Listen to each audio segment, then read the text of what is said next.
Way! Oh my God. Tim Pierce, ladies and gentlemen. Absolute living legend. One of my biggest guitar heroes. Very lucky to have him as a friend of mine, and a total inspiration, and has not only influenced me and inspired me, he's actually changed my life in a lot of ways. Now let me explain. First off, I'm sure you're all aware of who Tim Pierce is. An absolute living legend within the guitar community, music industry. Okay, so his session career is, I just can't fathom what he's done throughout his entire career, right back from 80s, 90s, zeros, 2010s.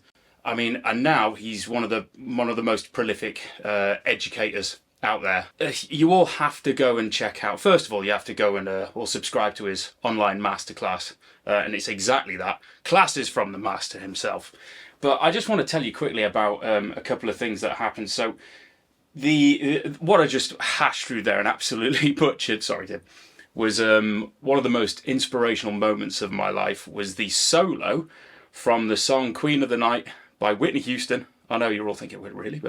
But back in the 90s, it was the song The Bodyguard, sorry, the movie The Bodyguard was the biggest thing. And the soundtrack happened to be like the best-selling soundtrack of all time, I think, for quite a long while. I believe it might even still be now. I remember I wasn't playing guitar at the time, but I think I'd tried with my uncle when I was a bit younger, and I'd tried messing around on an acoustic. And I remember always having, hearing this.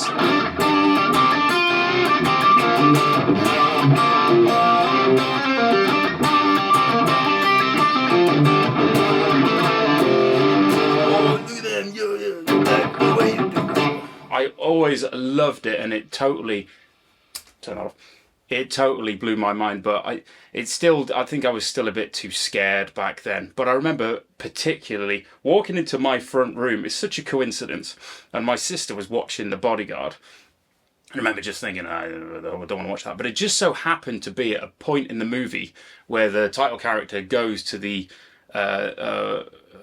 Miss Maron's estate, and he walks into the like a rehearsal room, and in the background is that actual song, and it is that particular solo there.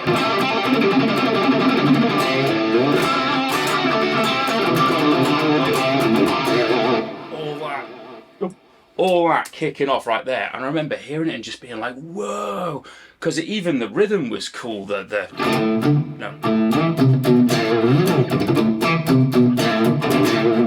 that, I remember just hearing that vibe, and it was just epic. And then I remember it just being, I was just like, whoa, and I knew it was a guitar, obviously. But then it happened again later on in the movie when she's in the nightclub and, you know, dancing around and all that, the silver stuff, and he's proper giving it some. I think they play more or less the whole thing, and you can hear him. And I just love that, especially that bit.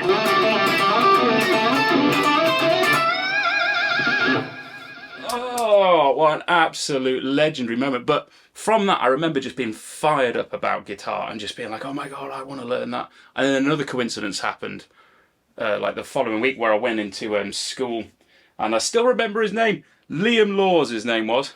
Doubt he's watching, because it would have been a long time, like 3 decades ago. But I remember he had a black Encore, like a Stratocaster style, and he only really played an E power chord, but he had a distortion pedal.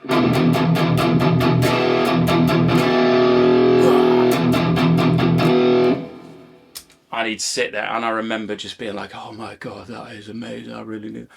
And it was because then I went up to him, tried to be his friend, and said, please, can you show me, can I have a go, and all that. I believe he did, I think he did let me have a go. And then from that, I absolutely hounded my father, and he then got me a Squier starter pack for Christmas. Brilliant. So Tim Pierce inadvertently really inspired me in a lot of ways, actually. That movie had a lot of inspirations for me. Again, we'll talk about that in another time. Maybe Tim can tell you. But that, yeah, it absolutely got me going. And again, recently, it was only in, like, you know, the last couple of years, I've had a couple of friends in particular who've really helped encourage me to get back on the instrument and potentially going back to it professionally full time, which I hope to do by the summer. hopefully still kind of transitioning between careers is difficult. But and thank you for that, by the way. Everyone following means a lot.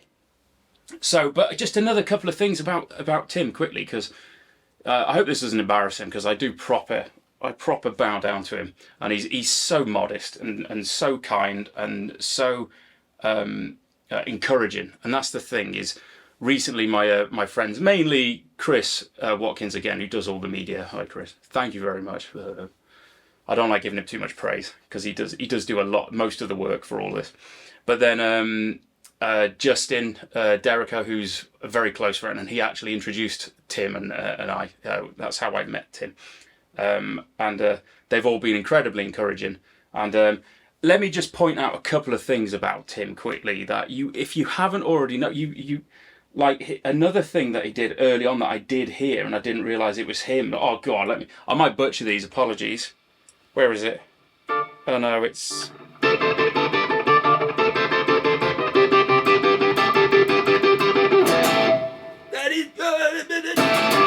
Remember the first Bon Jovi song?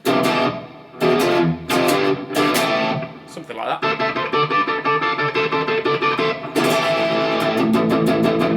I guess it's alive.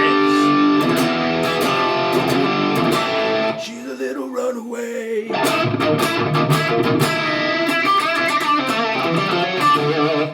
Massive rock solo in there. Oh God, I mean that is just epic, and that's going right back before Bon Jovi became Bon Jovi. But he also played on all Rick Springfield's stuff and toured with him. And don't forget, let me see if I can do this without butchering it. I'm sure you're all aware, he played on the most famous song of all time.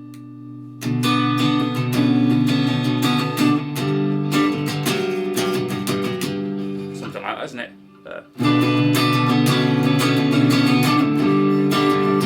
Remember? I can do singing lessons if you want.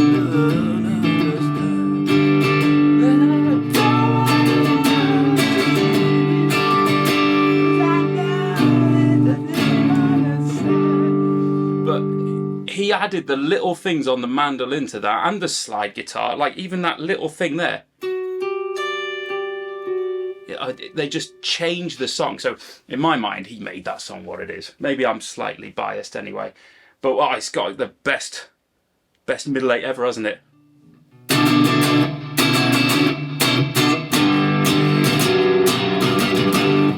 And then he comes in with it's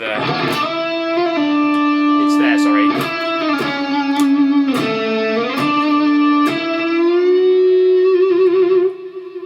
On a slide, obviously.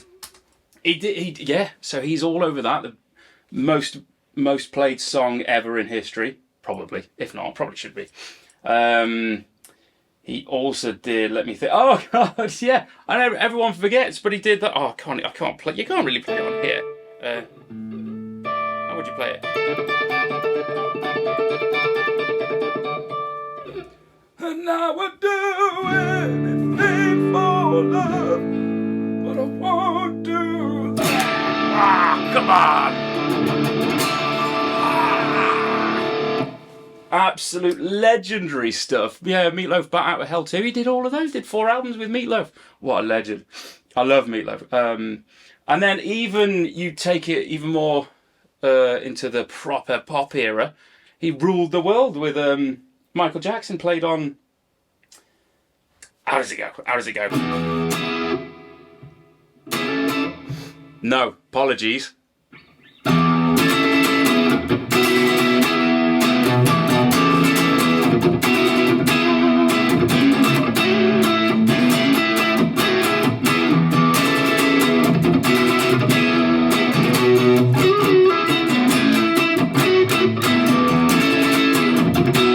He played this bit.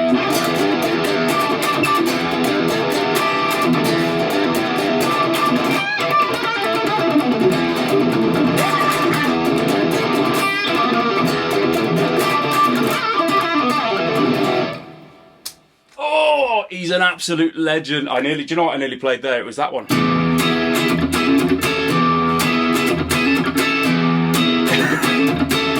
Oh, a riff.